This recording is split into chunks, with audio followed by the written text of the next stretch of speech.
So what you're going to need is your copy of Dracula in front of you. You're also going to need, I would suggest, a number of coloured pens so you can make detailed annotations as we go through the text. As you can see, the title is Epigraph, and we are going to be looking at the epigraph, which is at the beginning the text. So an epigraph is a short quotation or saying at the beginning of a book or chapter, and it is intended to suggest the theme. So the one in Dracula goes, how these papers have been placed in sequence will be made manifest in the reading of them.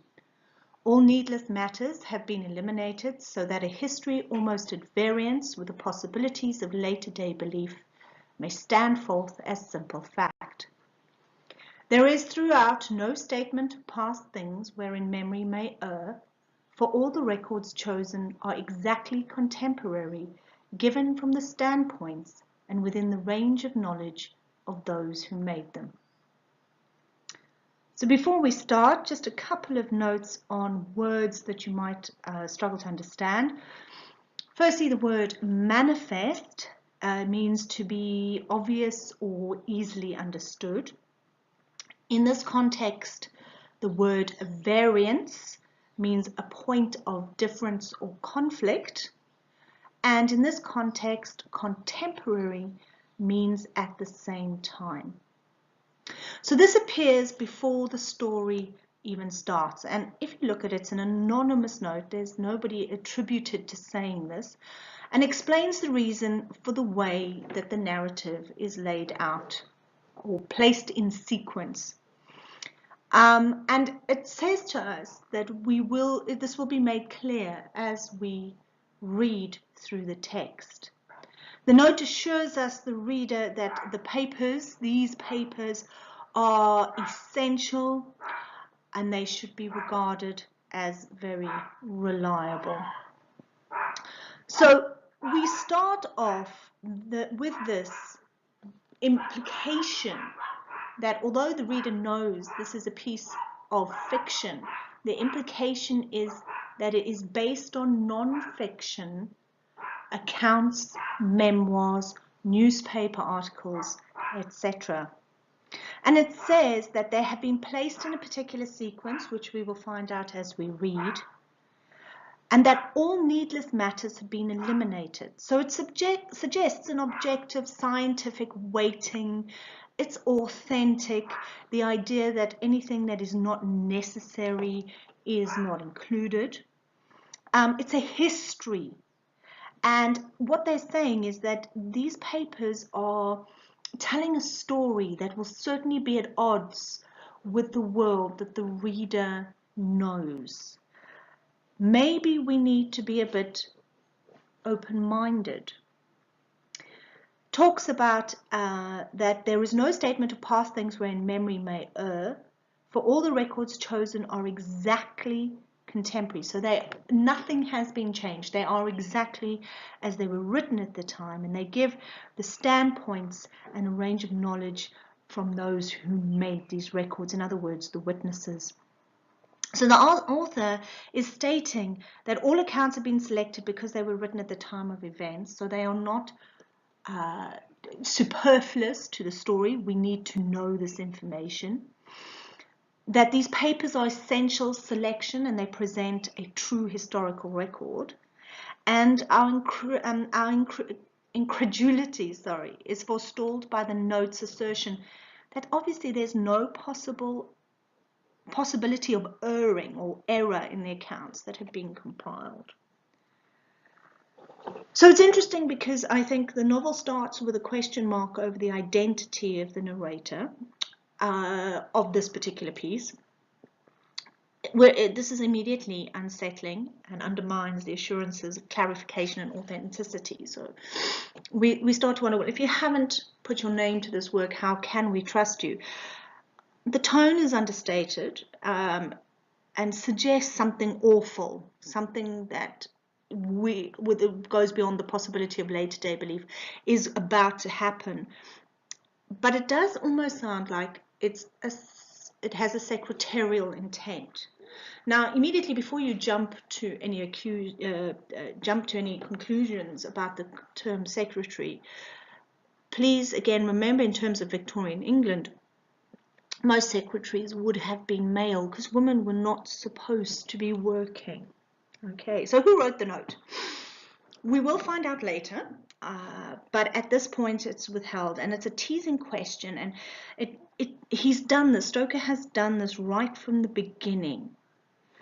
We are being pulled or drawn into a mysterious affair by a stranger who, anticipating and understanding our disbelief. So this person who is drawing us into the story is telling us, look, I know that you will be disbelieving. I understand. It gives the impression that they have experienced this disbelief and come out on the other side. And it kind of gently insists that because of this, there can be no mistake.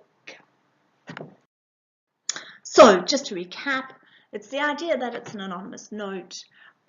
It's trying to highlight that perhaps the story is based on scientific and authentic records, true historical records.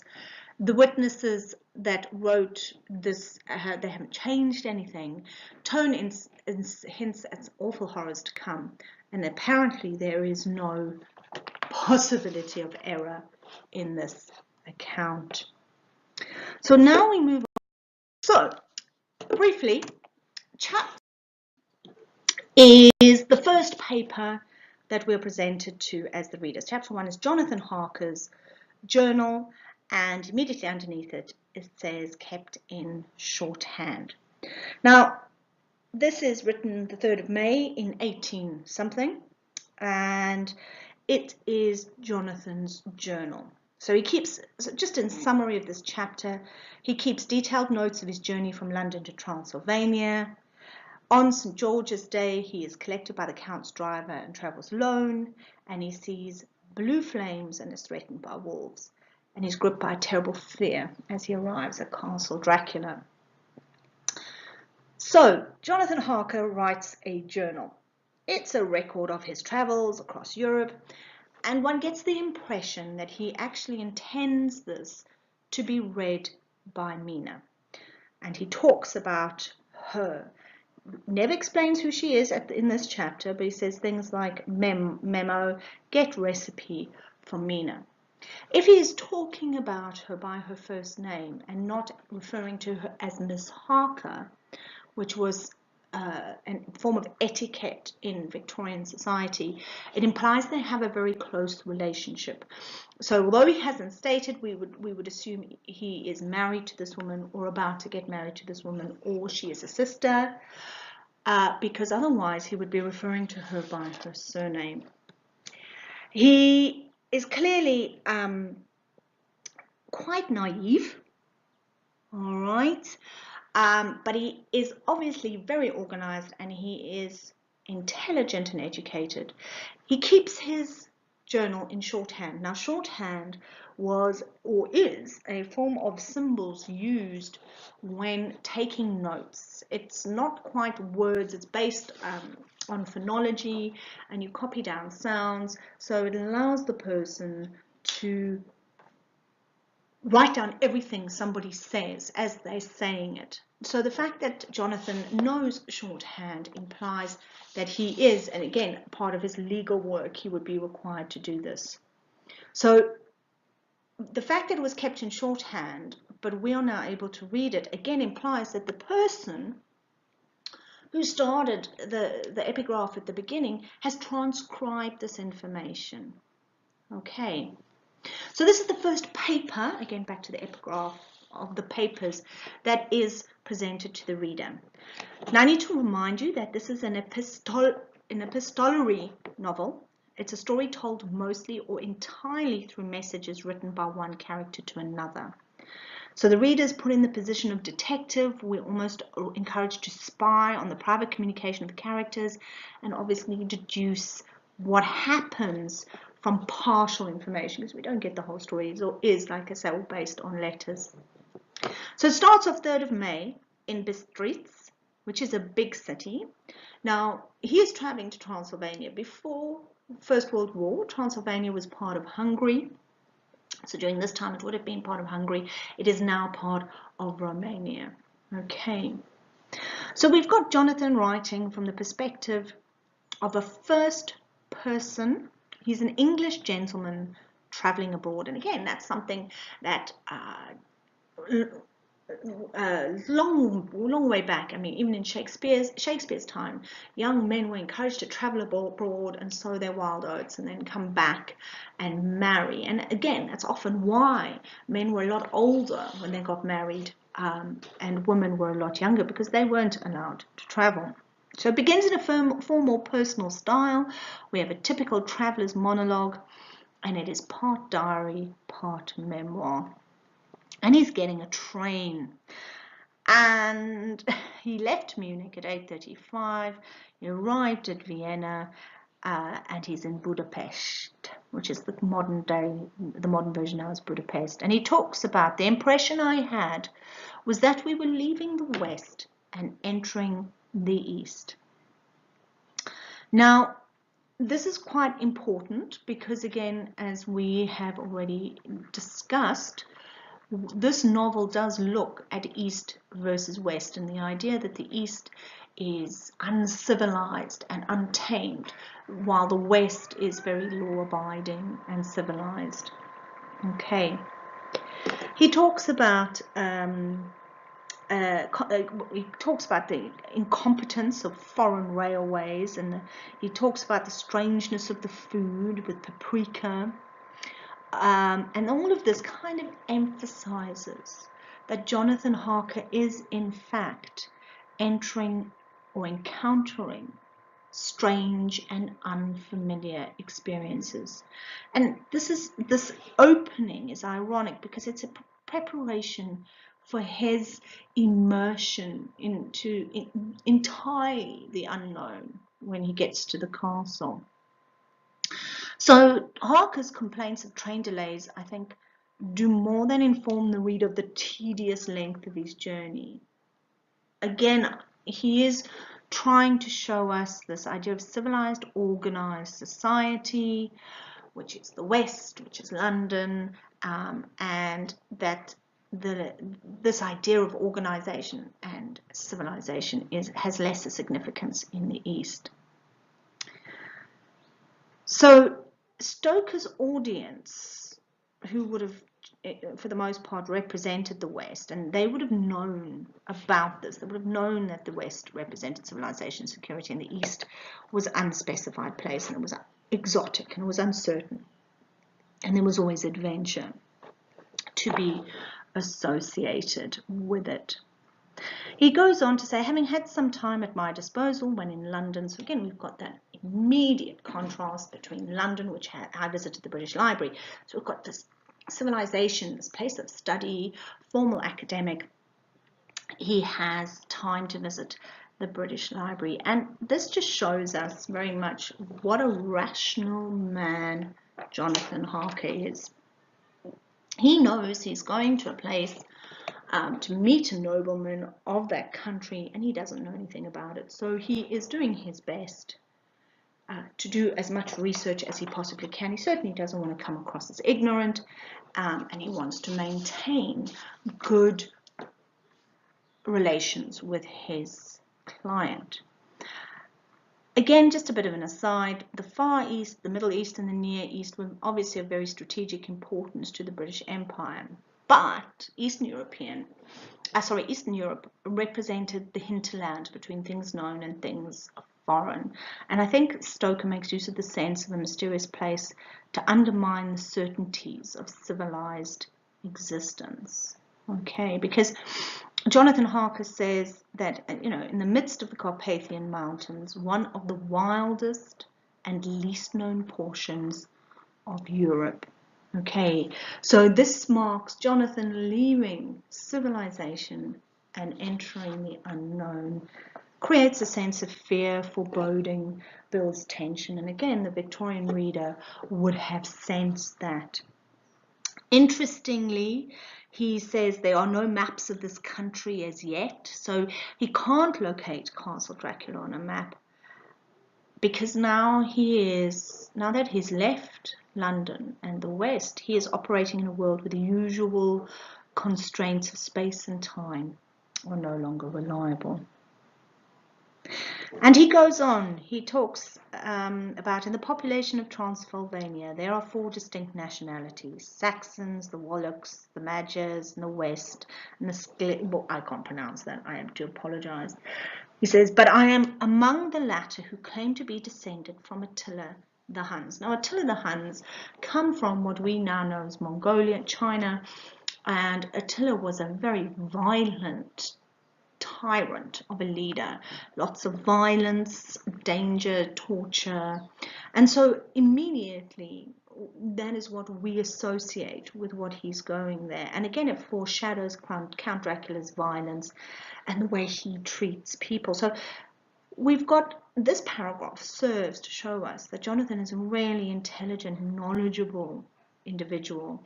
And he gives us a hint of the violence and the terrible history of this part of the world. And we need to know this because obviously this tale continues in terms of violence and terrible history. So he's dedicated to his job. He's obviously done extensive research at the British Library on his own time. And it comes across as almost as if he relishes the fact that the history is mired in conflict and war and bloodshed, and it adds to his excitement. He's going into the unknown. He's this young man on an adventure. And he still talks about, he says, I read that every known superstition in the world is gathered into the horseshoe of the Carpathians, as if they were the center of some sort of imaginative whirlpool.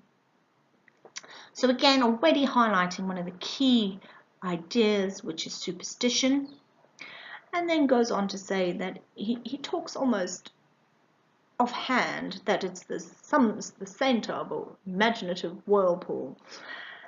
Again, the idea of a whirlpool being chaos and dragging you down, but so the idea that where he's going to is this melting pot. But interestingly, again, it requires a melting pot to destroy Count Dracula, because if you look at the adversaries, we've got American, we've got English, we've got Dutch. It's not just from one section of the world. Count Dracula and his evil threatens the whole world. Okay. As we go on, Jonathan tells us, I did not sleep well, though my bed was comfortable enough. I had all sorts of queer dreams. Now, it's interesting because right from the beginning, we see the motif of sleep and dreaming, and we are going to come back to that, so just make a note there. And he goes on his diary, tells us what he had for breakfast, a sort of porridge, etc., etc. And it's mundane. His diary is boring. He goes into minute detail. Again, remember, he's recording all of this for prosperity. It's his diary. The intended audience would only ever be himself and Mina, and these are the things he'd want to remember. But we realize this is a construct. Why has Stoker done this? Why has he created this diary? Well, apart from the fact that he was inspired by Wilkie Collins and the way he wrote Woman in White, he's done this because we need to see Jonathan in a particular light, and we almost need to be lulled into this false sense of security, the idea that everything is just dull and boring and normal and there's nothing out of the ordinary, which of course is going to be in complete contrast to future events. Okay. He then goes on to talk about the countryside and how it was so beautiful, and we saw little towns and castles on the top of steep hills, such as we see in old missals. Sometimes we ran by rivers and streams which seemed from the wide stony margin on each side of them to be subject to great floods. It takes a lot of water and running strong to sweep the outside edge of the river clear. Now, water is again a recurring motif within the text. According to superstition and vampire lore, that's L-O-R-E, evil cannot cross running water. So just to let you know. Note that Harker constantly describes his surroundings as picturesque. He loves recording everything he's seen, and he goes on to actually joke about the deceptive attractiveness of the woman he sees. He goes on, he uses the word picturesque, he uses quite a lot, but he says, I saw coming through France and Germany with short jackets and round hats and homemade trousers, but others were very picturesque. The women looked pretty, except when you got near them, but they were very clumsy about the waist. In other words, they were quite chunky around the waist. So that also implies that he's clearly aware of the female form and what women look like. He has an idea of what women should look like. And again, that's back to a Victorian society and looking at the whole idea of the corset and the way women should have been built. And he goes on about, again, the strangest figures we saw were the Slovaks, who were more barbarian than the rest. And it's this whole idea of civilized West meets barbarous East, old London versus, old Europe versus New London, and the whole idea of everything being beautiful.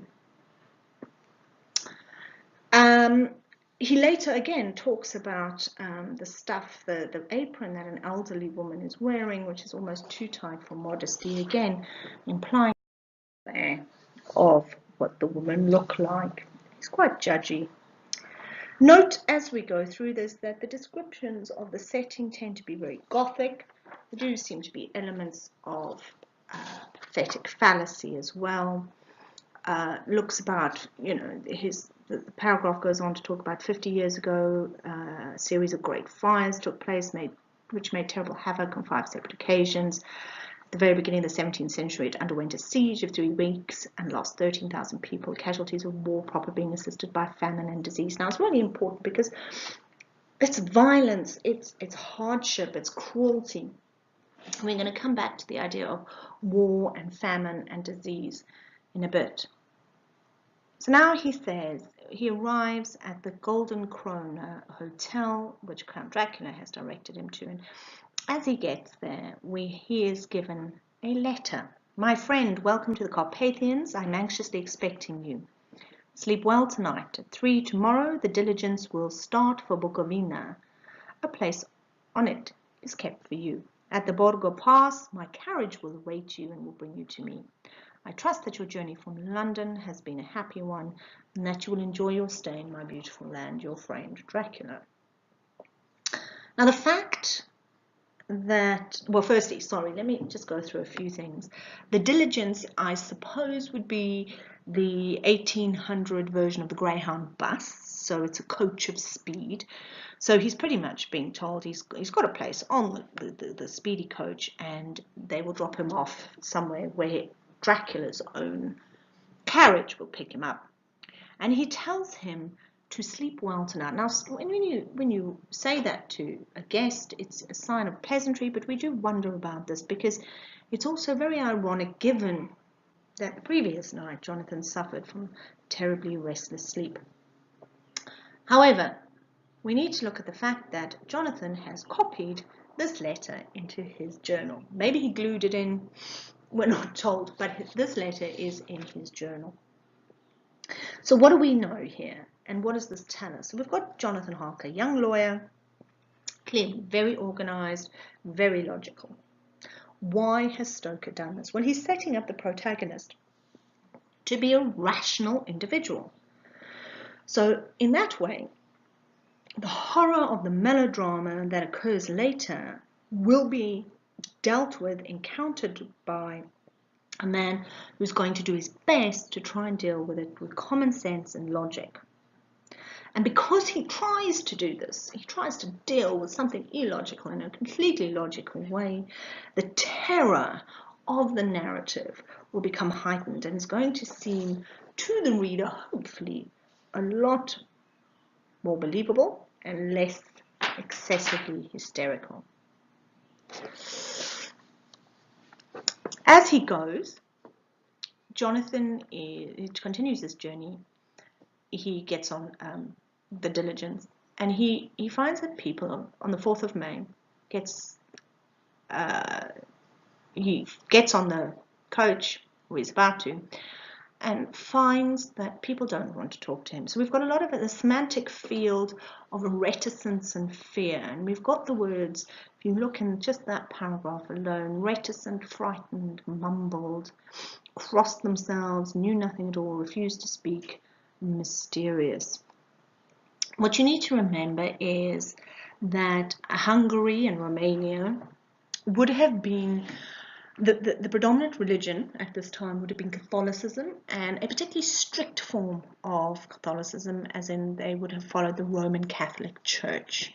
So when they talk about crossing themselves, it's the idea of genuflecting and, you know, showing a sign and blessing themselves and warding off evil. Okay.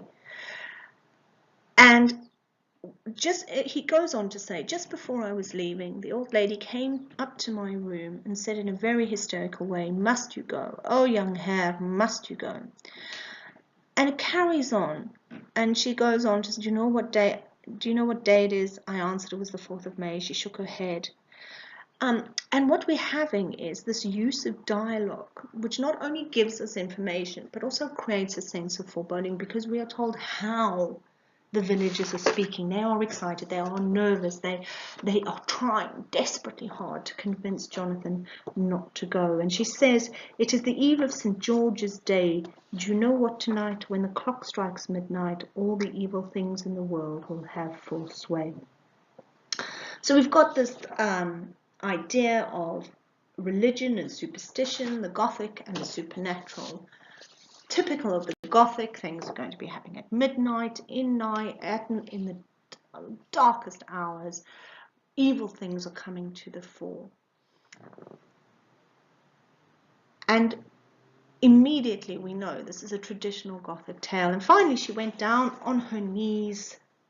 She took a crucifix from her neck and she gives it to him.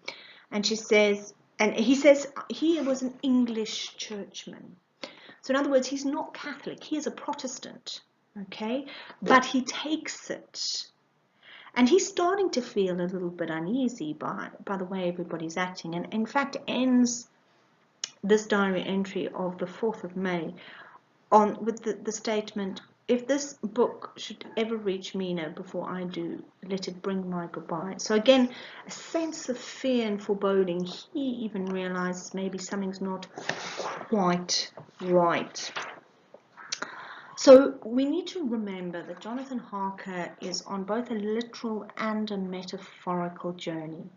So he obviously moves away from home and domestic bliss, which is represented by Mina, and he moves away from order, and he's heading towards an unknown destination, uncomfortable isolation, chaos, all these features of the Gothic writing, of the supernatural writing.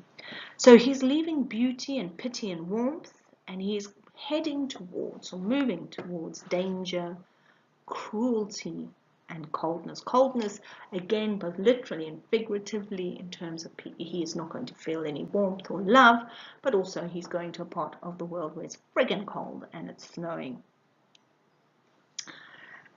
As he travels, he keeps making a note to himself, "I must ask the Count about this." And I think we find this quite ironic, because he's innocently intending to ask about this, yet it's every time the Count is mentioned that people get quite upset. And I think the way the people act, it's like an ironic counterpoint to his increasing sense of unease. So I think it's fair to say that the second journal entry, the 4th of May, certainly concludes on a sense of foreboding.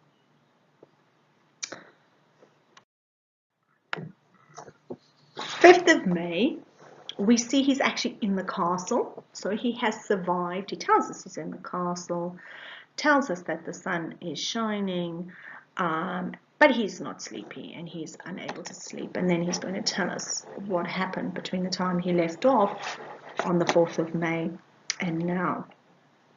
So if you look at the phase, "I'm not sleepy, I wait till sleep comes," Stoker has been, right from the beginning, establishing a connection between sleeplessness and bad dreams and Count Dracula. He's been doing it from the beginning of the narrative.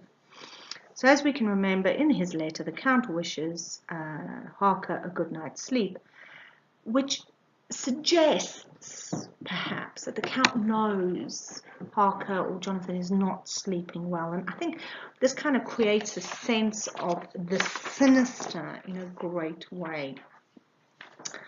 It again talks about his dinner, and talks about how he had bits of bacon, onion and beef seasoned with red pepper. And he still talks about how it was strung on sticks, so it's like a kebab or a I don't know what it's bits of meat on a stick. And he says it looks like their national dish looks like what they feed the cats in London. Cat's meat. Great. He talks about getting on the coach, and while he is driving on the coach, the Deliverance, which is, remember, the Greyhound of the 1800s, the people in the coach, there's lots of people and there are loads of them talking, and they're talking in different languages. And luckily Jonathan has his dictionary, and he picks up words like Satan, hell, witch, and then he can't tell if it's Vrolok or Vloslak, which of course means something like werewolf or vampire, and then writes in brackets, memorandum, I must ask the Count about these superstitions. Ironic, he's about to ask the vampire about the superstition. Always a good idea, perhaps. He says, when we started, the crowd around the inn door, which by this time swelled to considerable sign, all made the sign of the cross and pointed 2 fingers to me. So everyone knows that there's this evil lurking, this evil eye. But it doesn't matter, because as he goes again, he keeps talking about the beauty of Romania, Hungary, the picturesque scenery, and there's a contrast between the beauty that he sees, the visible beauty, but the darkness that lurks below. And as it goes, again, he keeps describing the scenery, and there's a lot, which is typical of Victorian literature, because again, please remember, they didn't have TV. This needed to be described to create a visual image. People wanted to know what other places looked like, and a lot of people could only afford to travel through literature. So we've got this beautiful description of straggling ends of pine woods and tongues of flame and the road being rugged. Okay. Interestingly,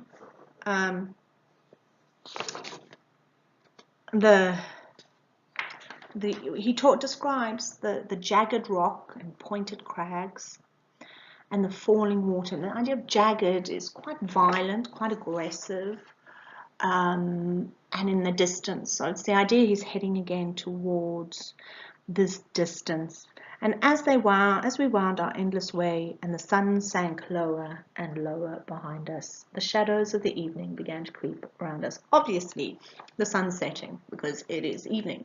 But again, please remember that sunset can mean that he's ending a period of his life.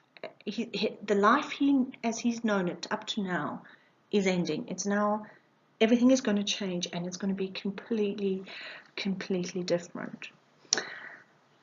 And again, foreshadowing of this comes when he says the Czechs and the Slovaks, all in picturesque attire, so they're beautifully dressed, but I noticed that goiter was painfully prevalent. Now, if you look here on the slide, there's an image of somebody with a goiter. Goiter is something that happens when your thyroid blows up or expands. It's usually due to a lack of iodine in the diet. So the implication is that although they're beautifully dressed, they are malnourished perhaps, or suffering from illness and in pain and cursed. But I would like to suggest also perhaps the idea that, as we know that Dracula tames his victims by biting their necks, perhaps the goiter is the swelling after these people have been attacked. Again, feel free to disagree with me. As it goes, the closer and closer they get to the castle, the darker it becomes. Darkness seems to close in upon them. There's the gloom of the trees. There's great masses of greyness. It's really, it's not as picturesque in terms of that. Interestingly, the driver seems to be going quite quickly, seems to be in a heck of a hurry. And when Jonathan says, "Can I get off and walk?" he's very, very, no, maybe you'll go to sleep. The driver clearly knows something is wrong, and he knows he's got to drop this man off at the pass to meet with Dracula's driver, and he knows, and he doesn't wish this on anyone. So he's almost going as fast as he possibly can, with the hope that by the time they get to the rendezvous point, they'll be so early, the driver won't be there, and they'll be able to continue, and he'll be able to save Jonathan. In fact, he says, maybe you should go to sleep. Maybe Jonathan will fall asleep and miss his connection. And it's so bad, he lashes his horses unmercifully. And it goes on, and we've got the semantic field of religion. We've got the whole concept, constant reference to blessing and the sign of the cross and the evil eye. Note the use of pathetic fallacy. We have dark rolling clouds, oppressive thunder. We've got the idea that it's always dark, and the only light was the flickering rays of our lamps. Please remember, light represents goodness, purity, and knowledge. Anyway, they arrive there, and he says, "Oh, there's no carriage there, obviously not expected." But while he was speaking, the horses began to neigh and snort and plunge wildly. Again, the idea builds, the building of the tension, the idea that horses and animals are supposed to be able to sense evil. And then amongst a chorus of screams from the peasants and a universal crossing of themselves, a caleche, that's a carriage with a foldable hood, with 4 horses drove up behind us. Now, it's interesting that they're 4 horses because, of course, there are 4 horses of the apocalypse. And I did say we'd come back to this. The 4 horses are conquest, war, famine, and death. And notice the driver who's riding is wearing coal black. He's got long brown beard, black hat. Sorry, the horses are coal black. He's wearing a black hat, and his eyes seem red. And he speaks to the coachman, and he says to the coachman, this is Dracula's driver, says, "You are early tonight, my friend." And the poor coachman's going, "Well, the English bloke was in a hurry." And the stranger says, "Oh, that is why I suppose you wished him to go on to Bukovina. You cannot deceive me.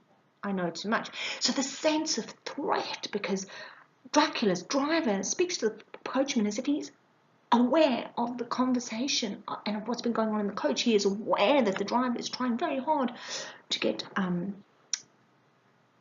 Jonathan away. He could not possibly have overheard the conversation. It kind of raises this question: who has actually come to collect Jonathan? Because later when we describe, Stoker describes Dracula, he has red eyes, and we look at this.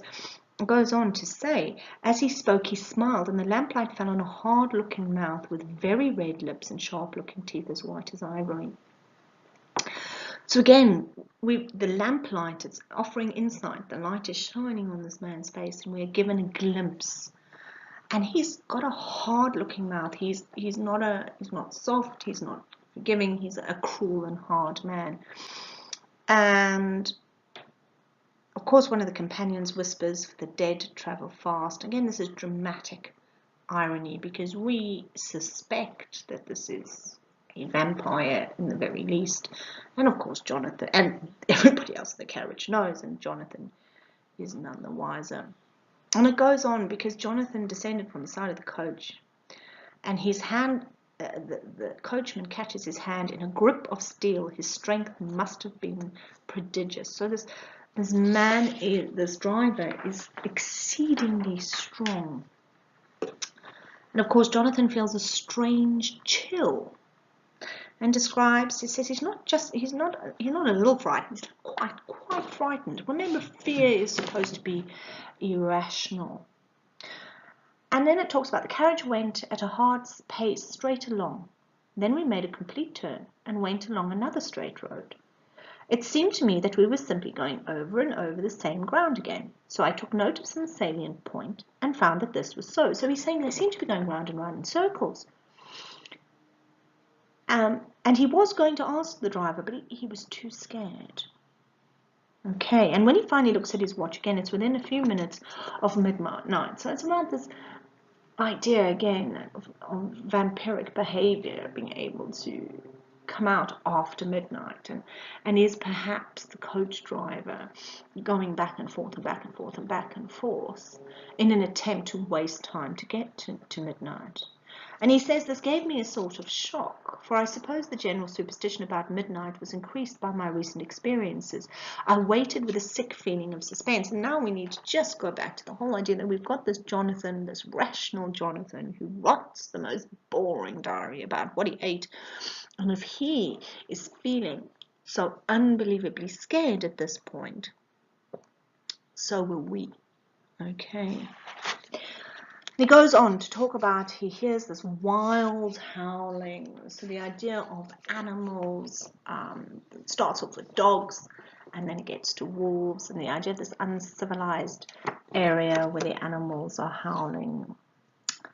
And the wolves particularly are associated with Dracula, and we later discover that Dracula, in fact, is able or is in command of the wolves. So when the driver was able to descend and stand before them, he petted and soothed them and whispered something in their ears, as I have heard of horse tamers doing, and with extraordinary effect.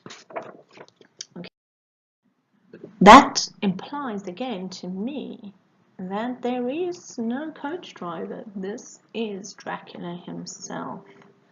And as they travel again further towards the castle, we have this semantic field of being confined, hemmed in with trees that go through a tunnel. There's the rising wind which moans and whistles, and the branches of trees crashed, and it grew colder and colder, and the snow's falling, and the dogs are howling. So we've got this idea of again, pathetic fantasy, and it's getting worse and worse. And suddenly, away on our left, I saw a faint flickering blue flame. And the driver gets up and goes and notices it. And what's so freaky is Jonathan says, I think I must have fallen asleep and kept dreaming. It's like a sort of awful nightmare. And he talks about how the driver goes forward to look at this flame, but he can see the flame, and the driver's standing in front of the flame. So in theory, he shouldn't be able to see it, but he can see it through the flame. So it's this idea that this driver is this ghostly thing which is not real. So again, we've got this whole idea of falling in asleep and dreaming and nightmares associated with Count Dracula. And it's so bad that once more we have this logical, organized, rational man who is feeling a sort of paralysis of fear. And the wolves continue to howl. But it's okay, because the man, the driver, as he swept his long arms as though brushing aside some impalpable obstacles, the wolves fell back and back further still.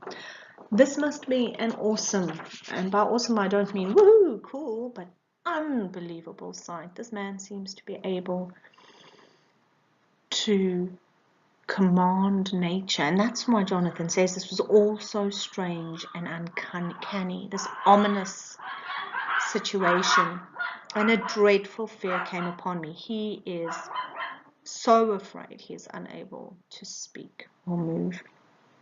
Suddenly I became conscious of the fact that the driver was in the act of pulling up the horses in the courtyard of vast, now note this, ruined castle, from whose tall black windows came no light, and whose broken battlement showed a jagged line against the moonlight. So it's obviously a very Gothic setting, but things are broken, dilapidated, not looked after. So it's the idea that there is no human occupation.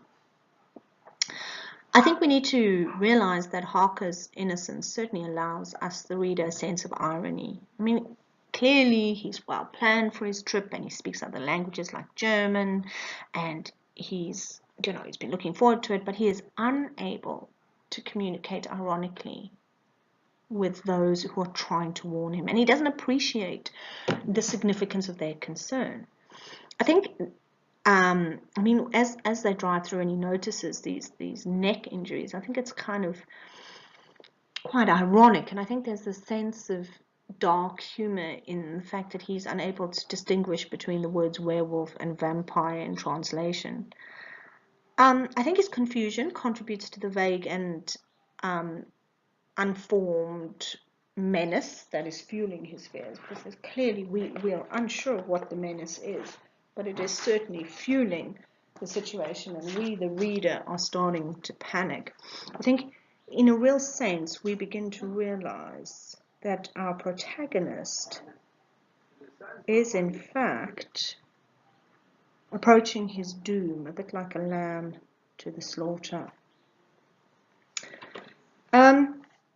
I think also one of the first devices that Stoker uses to let us know that Harker is sensible, obviously, is when he goes to the British Museum, where he reads. He tries his best to locate the exact position of Castle Dracula, but he can't pinpoint this because it's in the wildest and least known portions of Europe. That creates a sense of ominousness, because we wonder, really, should you be going there? But it doesn't worry him. He thinks he's going to use his smattering of German. He's going on an adventure for some trip. His notes are very descriptive and confessional. He records everything. He says he wants to later be able to remember everything with clarity when he is talking about his journey to Mina. Now remember, Mina would in theory not have been traveling with him because of course they were not married. I think the first clue in Harker's journal that suggests to us that something terrifying is going to take place is when the way he reacts to Transylvania himself. He notes that every known superstition in the world is gathered into the horseshoe of the Carpathians. He also talks matter-of-factly the minor annoyance of having all sorts of queer dreams, and in addition he heard a dog howling under his window, and he wonders, I think a little bit naively, if it is the food that causes him to dream badly. So in essence, what Stoker has done is set off his narrative by giving us a naive voice, who is likable and logical, young, but we need this because we need to believe, we need to empathize, we need to understand where Jonathan's coming from. And when Mina has to go and rescue him later from the convent, we realize how far gone he is in terms of mental upheaval and instability.